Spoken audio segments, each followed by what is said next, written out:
یہ دنیا کے سامنے حضرت امام نے اپنا اسوہ رکھا کہ یہی تو پیغام میں دینے آیا ہوں، یہی تو جو ہے وہ تحریر میں نے کربلا کی ریت پر اپنے خون سے رقم کرنی تھی کہ یہ سر کٹ سکتا ہے لیکن جھکے گا تو صرف اپنے مالک کی چوکٹ پہ جھکے گا، یزید کے سامنے یہ سر جھک نہیں سکتا ہے۔ تو حضرت امام حمام رضی اللہ تعالیٰ عنہ نے کربلا کے تپتے ہوئے ریگزار میں جب 72-73 لاشیں خیموں کے سامنے پڑے تھے اور اتنے زخم کلیجے پہ تھے، راوی کہتا ہے کہ جب آپ کی قمیض اتاری گئی تو 113 سوراخ اس میں تیروں کے تھے، 33 زخم نیزوں کے تھے، 34 گھاؤ تلواروں کے تھے، اتنے زخم جسم کے اندر اور جسم چور ہے زخموں سے۔ لیکن حضرت امام حسین نے جب پیشانی سجدے میں رکھی تو آخری لفظ یہ تھے، اللہم رضن بقضائکا وصبرن علی بلائکا تسلیمن لامرکا سبحان ربی العالی۔ مالک تیری تقدیر پہ راضی ہو گیا ہوں، مالک زخم سے پہ بھی میں مسکرا رہا ہوں، مالک تیری طرف سے جو دکھ آئے میں نے ان کو قبول کیا، جے سونا میرے دکھ وچ راضی تو میں سکھ نو چلے ڈاواں، مالک میں سب کچھ قبول کیا، حسین تیری رضا پہ راضی ہے، میرے مالک تو بھی بتا تو بھی حسین پہ راضی ہوا ہے کہ نہیں ہوا ہے۔ آواز آ رہی تھی اس پیاسے پر علی شیر خدا کو ناز ہے، اس نواسے پر محمد مصطفیٰ کو ناز ہے، اوروں نے بھی سجدہ کیا پر اس کا عجب انداز ہے، اس نے وہ سجدہ کیا جس پر خدا کو ناز ہے۔ اے حسین ابن علی تم پر سلام، نازش آل نبی تم پر سلام۔ آج لہجہ بھی دم توڑ رہا ہے اور سورج بھی درد غروب سے زرد ہو رہا ہے، وقت کے دامن میں گنجائش نہیں کہ میں اس مضمون کو چھیڑوں، آؤ ہم سلام کرتے ہیں۔ یہ سورج سامنے چمک رہا ہے، میں یہاں بیٹھا سوچ رہا تھا کہ ہم نے تو نہیں دیکھا، اے سورج دوپہر کا وہ منظر تم نے تو دیکھا تھا جب کربلا میں حسین کا سر کٹا تھا، جب گھر لٹا تھا، جب خیموں کو آگ لگی تھی، جب سکینہ رو رہی تھی اور جب گھوڑا خالی پلٹا تھا اور سکینہ پوچھتی تھی گھوڑے تو خالی آ گیا ہے، حسین کہاں چھوڑ آیا ہے۔ آج یہ سورج یہ چمک چمک کے وہ ہمیں کہانی سنا رہا ہے اور ہمیں پیغام دے رہا ہے کہ نبی کے نام پہ حسین نے تو سر کٹا دیا۔ آج تم کہتے ہو دین پہ چلنا بڑا مشکل ہے، تم شور ڈال رہے ہو، جن کے لیے مسجدوں میں قالین بچھے ہوئے ہیں، گرم پانی دستیاب ہے اور ان کے لیے مسجدوں میں آسائشیں موجود ہیں، اور پھر بھی وہ کہتے ہیں دین پہ چلنا بڑا مشکل ہے۔ ذرا دیکھو حسین ابن علی کو سجدے میں سر رکھ کے، پیشانی رب کے حضور رکھ کے حسین ابن علی کہہ رہے ہیں مالک میں سر کٹا کے بھی تیرے حضور حاضر ہوں اور تجھ پہ راضی ہوں، تو بھی بتا کہ تو بھی حسین پہ راضی ہے یا نہیں ہے۔ اے حسین ابن علی تم پر سلام، نازش آل نبی تم پر سلام، تم پہ لاکھوں رحمتیں لاکھوں سلام۔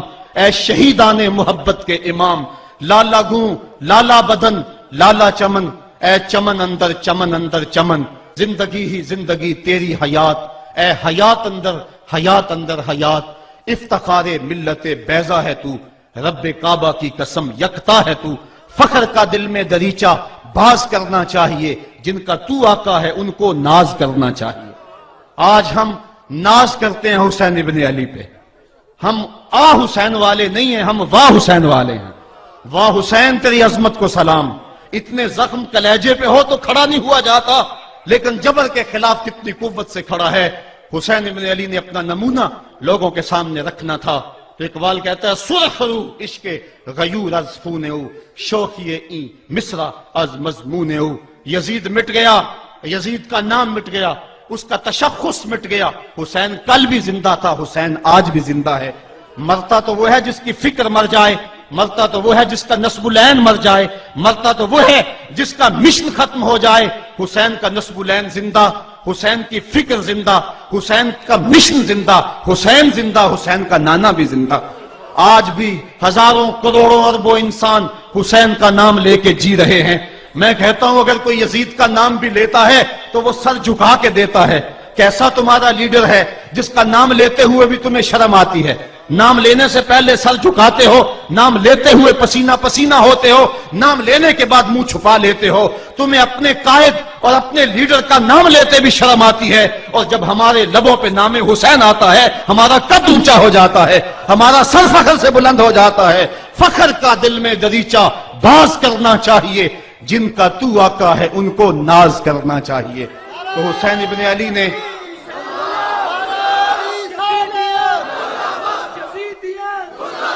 کسی نے کہا تھا کہ یہ دو شہزادوں کی جنگ تھی، تو کسی نے بڑا خوبصورت جواب دیا.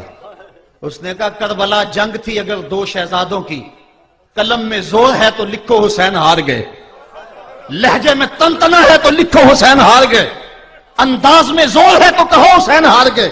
زمانہ کل بھی کہتا تھا، زمانہ آج بھی کہتا ہے، حسین کل بھی جیتا تھا، حسین آج بھی جیتا ہے. جب حضرت امام حسین رضی اللہ تعالیٰ عنہ کا سر انور کاٹ لیا گیا اور خولی بن یزید نے نیزے کی نوک پہ اس کو رکھا، ویسے رخ سر کا زمین کی طرف سے تھا. کسی نے کیا خوب کہا، باں کے سر نیزے پہ اور سوئے زمین ہے روح، یعنی سجدہ ثانی کی ہے آرزو.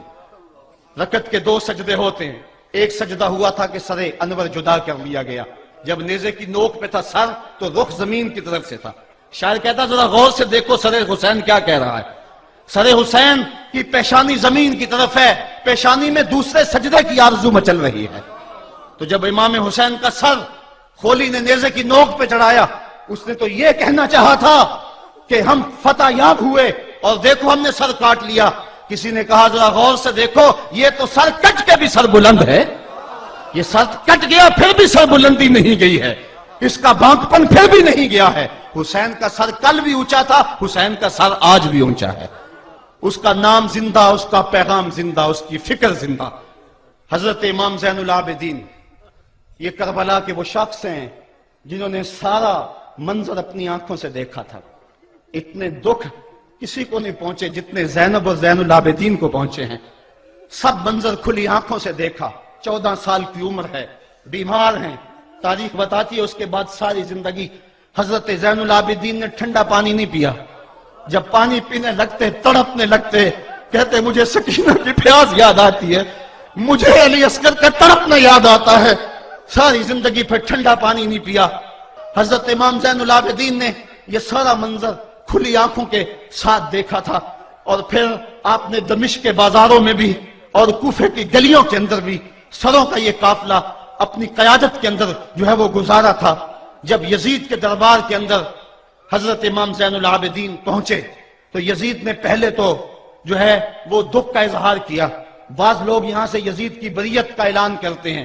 یہاں کسی نے بڑی خوبصورت بات کہی کہ قاتل کی پشیمانی مقتول کی اہمیت کو تو بڑھا سکتی ہے لیکن اس کے دامن سے قتل کے داغ کو نہیں دھو سکتی. تو اس نے یہ سب کچھ کیا، یہ بس اس کے ٹسلے تھے جو وہ بہانے لگا. لیکن بعد میں اس نے حضرت امام حسین رضی اللہ تعالی عنہ کے دانتوں کے اوپر جو ہے وہ چھڑی مارنا شروع کر دی.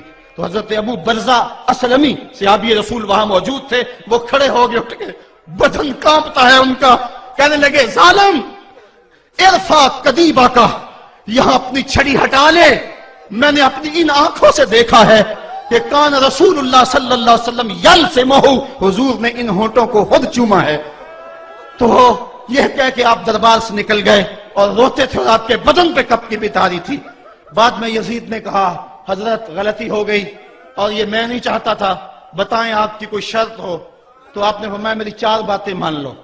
ان 4 باتوں میں ایک بات یہ تھی کہ سر حسین اور سر شہیداں ہمارے سپرد کر دو تاکہ ہم کربلا جا کے ان کی تدفین کر سکیں. دوسری یہ تھا کہ ہمیں مدینہ حفاظت سے پہنچا دو.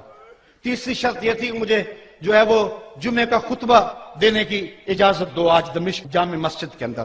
چوتھی بات آپ نے یہ فرمائی کہ قاتلان حسین جو ہے وہ میرے سپرد کرو. اس نے کہا ہاں کون ہے قاتل حسین کا؟ لوگوں نے کہا خولی ہے. خولی نے کہا میں نے قتل نہیں کیا، یہ سنان بن انس نخی نے کیا ہے. سنان بن انس نخی کو کہا ہاں تو بتا. کہنے لگا میں قتل کیوں کرنا تھا، یہ تو شمر ذل جوشن نے کیا ہے. شمر ذل جوشن کو کہا تو بتا. کہنے لگا میں نے قتل نہیں کیا، میرا کون سا حسین نے کچھ بگاڑا تھا، قتل اس نے کیا ہے جس کی حکومت کو خطرہ تھا. تو یہ ہے وہ ہے قاتل حسین کا. اب یزید کہنے لگا تمہاری یہ شرط تو میں پوری نہیں کر سکتا، یہ بات تو پوری نہیں کر سکتا، اب خطبہ دے لو. اب حضرت امام زین العابدین خطبہ دینے کے لیے کھڑے ہوئے. خطابت تو اس گھر کی لونڈی ہے، جب یہ بولتے ہیں تو حکمت کے موتی دولتے ہیں. جو ہی امام زین العابدین کھڑے ہوئے، 14 سال عمر ہے اور دمشق کی جامع مسجد ہے. یزید بھی بیٹھا تھا، یعنی سلطنت بھی تھے، عوام کا بھی ہجوم تھا. جب آپ نے خطبہ شروع کیا لوگ زاروں کے تار رونے لگے اور آپ نے اہل بیت کے مناقب جب لوگوں کے سامنے رکھے تو یزید گھبرا گیا کہ کہیں لوگ میرے گریبان تک نہ پہنچے. اس نے مؤذن کو اشارہ کیا جلدی جلدی اذان پڑھو.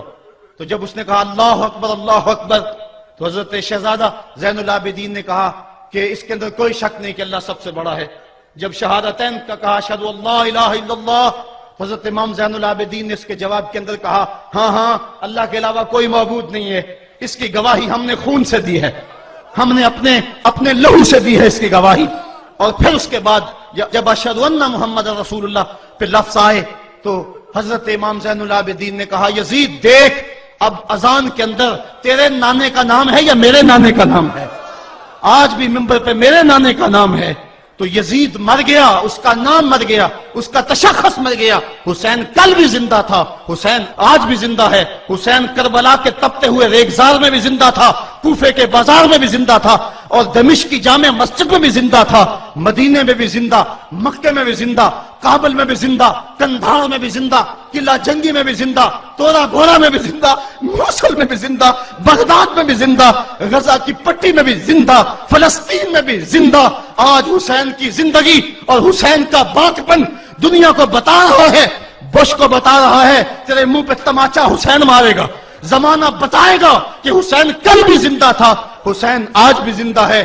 حسین کی فکر لے کے اٹھو اور پوری دنیا پہ چھا جاؤ اور زمانے کو بتاؤ کہ ہم حسین ابن علی کے سپاہی ہیں. صرف محرم کے دن آنسو بہا لینے سے کچھ نہیں ہوگا. کیا صرف محرم حسین کا مہینہ ہے؟ نہیں، سب پورا سال حسین کا ہے، پوری زندگی حسین کی ہے، پورے زمانے حسین کے ہیں. یہ صرف عاشور کا دن یا عاشور کی شب ہی حسین کی نہیں، سارے زمانے حسین کے ہیں. کل بھی حسین کا تھا، آج بھی حسین کا ہے، کل بھی حسین کا ہوگا.